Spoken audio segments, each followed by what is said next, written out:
Assalamualaikum warahmatullahi wabarakatuh. Selamat datang di channel YouTube saya di Learning by Riding.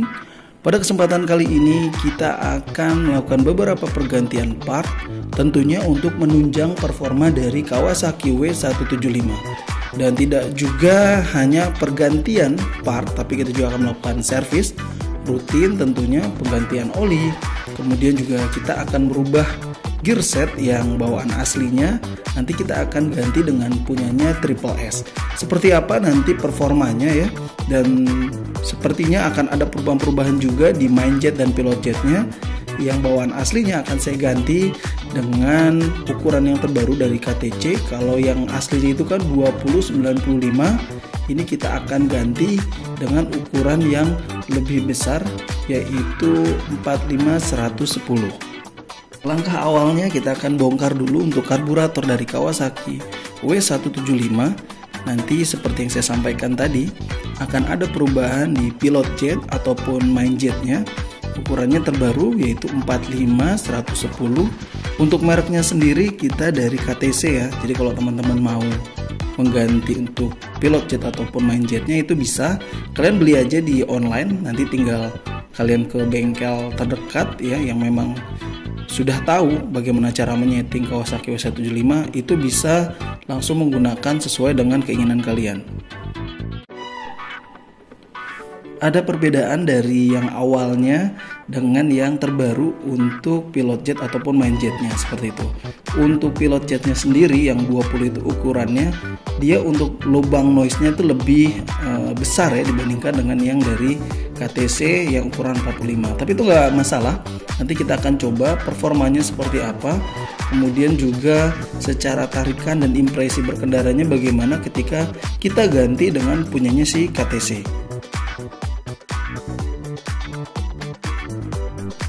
Kita bersihkan terlebih dahulu untuk karburatornya dengan cairan khusus. Jadi ini memang pembersih khusus untuk karburator, sehingga secara kerak kemudian kotoran-kotoran itu bisa hilang. Dan nantinya ketika kita pasang main jet ataupun pilot jetnya, performanya tentunya akan lebih baik dibandingkan sebelum dilakukan servis. Seperti itu.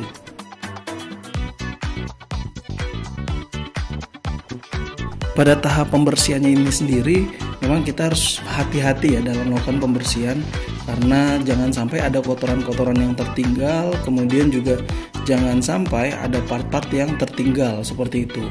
Lalu pastikan kembali untuk karburator kalian itu memang tidak ada kendala, jadi secara fisik juga harus diperhatikan, karena ada beberapa yang partnya itu rusak dan itu harus segera diganti.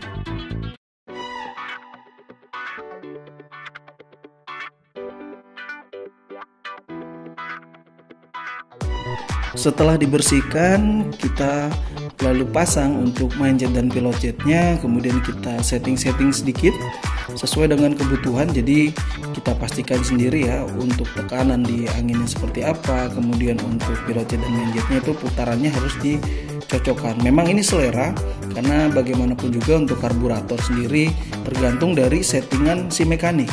Apakah ingin settingan irit ataupun settingan yang memang khusus untuk racing seperti itu. Kalau saya sarankan, kalau motor kalian itu masih standar, mungkin bisa di setting sedikit lebih kencang agar performa hariannya itu lebih enak ya, nggak terlalu berebet gitu ya, nggak terlalu nahan seperti itu. Kemudian kita pasang karburator yang tadi sudah kita setting ke tempat yang memang sudah semestinya khusus untuk bagian karburator. Lalu nanti kita akan setting juga untuk setelan gasnya agar nanti secara tarikan kemudian secara langsamnya itu juga terjaga dan motor tuh tidak akan ngempos gitu ya secara tenaga.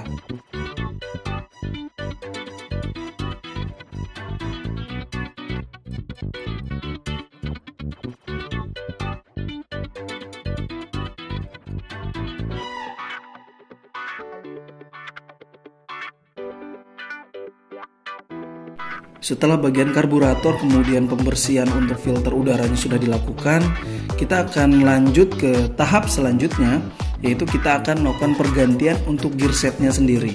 Jadi gear set Kawasaki W175 itu masih bawaan aslinya, ukurannya adalah 1535. Dan kenapa saya melakukan pergantian? Karena cara fisik gearset saya ini sudah rusak, dalam artian sudah lancip-lancip, sehingga perlu dilakukan pergantian. Dan kalian bisa mengganti dengan punyanya Triple S ukuran 1536 atau 1436 apabila kalian ingin menggunakan khusus untuk pemakaian harian. Jadi untuk gearset Triple S sendiri kalian bisa beli online dan harganya variatif. Kalau yang saya beli ini kisaran harganya hanya 350.000 yang per setnya. Dan untuk melakukan pembongkaran dari gearset sendiri memang kita akan melakukan beberapa part yang harus kita ganti seperti yang akan kita buka. Contohnya nanti untuk velgnya jelas kita akan buka di ban belakangnya, karena kan untuk gearnya sendiri harus kita ganti ya. Dan kemudian juga saya juga akan nanti melakukan pergantian untuk kampas kopling, karena yang lama itu udah habis sehingga perlu saya ganti, seperti itu.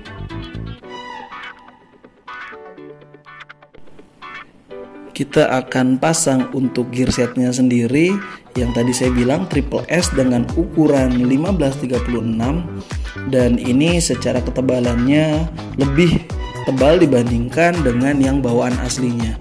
Kemudian rantainya juga berbeda, untuk warnanya sendiri itu berwarna gold ya, atau emas. Dan saya rasa tampilannya akan terlihat lebih eye catchy, dan kemudian pastinya akan meningkatkan performa secara rasio dari perputaran rodanya akan lebih besar. Kita pasang gearset tadi dari Triple S, kemudian disetting sedikit untuk settingan rantai sehingga nanti dipastikan dalam melakukan akselerasi bisa sesuai dengan keinginan dari kita. Lalu pastikan juga bahwa jangan terlalu kencang ataupun terlalu kendor untuk settingan rantainya.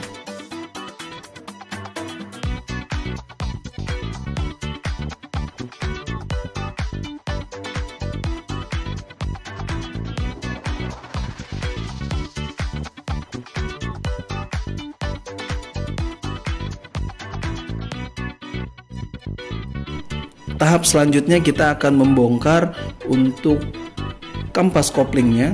Jadi kita bongkar blok mesinnya, kemudian kita bersihkan, yang kemudian kita akan ganti untuk kampas kopling yang bawaan orinya kita ganti dengan punyanya Scorpio. Jadi partnya sendiri saya ganti, itu kampas koplingnya dari Yamaha Scorpio. Kemudian juga untuk pernya, jadi ada per koplingnya itu yang originalnya kita ganti juga karena lebih pendek dibandingkan dengan yang part penggantinya. Jadi kita pakai punyanya Tiger. Jadi punya Tiger itu untuk pernya lebih panjang. Nah, fungsinya sendiri per yang lebih panjang itu nantinya akan membuat si kopling itu lebih tahan lama, kemudian juga lebih enteng, dan pastinya akan meningkatkan torsi ketika awal kita melakukan gas di awal gitu ya. Gas di awal itu kita akan terasa lebih nendang gitu ya, lebih cepat dibandingkan dengan bawaan aslinya. Dan saya sendiri tahu bahwa kampas koplingnya bisa digunakan dengan Yamaha Scorpio itu dari komunitas. Dan kemudian untuk pernya sendiri saya lihat itu ada di YouTube. Jadi pernya kita ganti dengan punyanya Tiger, sehingga tadi yang saya bilang bisa meningkatkan performa untuk torsi awalnya sendiri ketika kita melakukan pergantian persneling.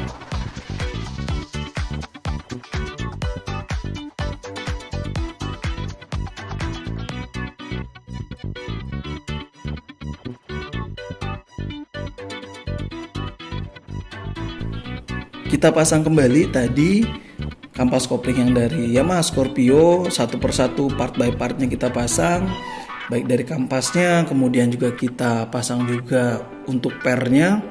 Dan untuk memastikan semuanya berjalan dengan baik, kita juga harus teliti karena ini adalah bagian dalam mesin, dan komponen untuk kopling basah sendiri ini memang bisa dibilang lebih awet dan suaranya akan lebih halus, seperti itu.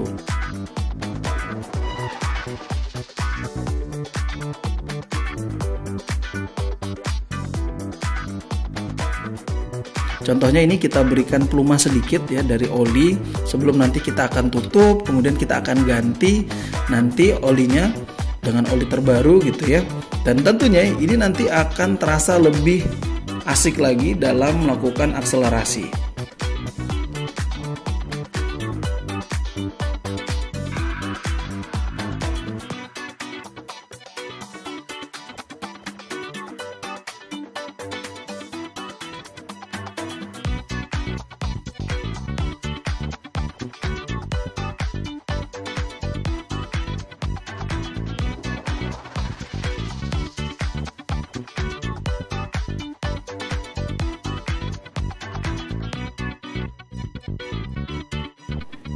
Kemudian kita ganti olinya yang lama dengan oli terbaru, dan olinya sendiri dari oli mesran. Untuk sayanya 1040, dan ini biasanya standar.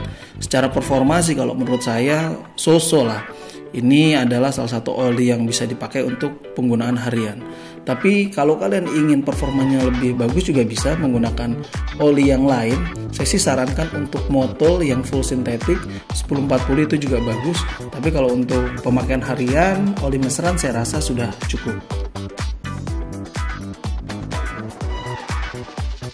Kemudian kita pasang lagi untuk knalpotnya yang tadi sempat kita bongkar, kemudian dipasang kembali, dipastikan semuanya sudah sesuai, dan inilah hasilnya untuk Kawasaki W175 saya.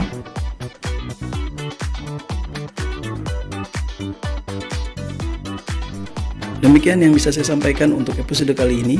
Jadi pergantian part seperti gear set, kemudian kampas kopling, serta pergantian untuk main jet dan pellet jetnya Kawasaki W175. Nanti kita akan lihat seperti apa sih performanya, apakah akan ada perubahan, dan tentunya hanya di Learning by Riding.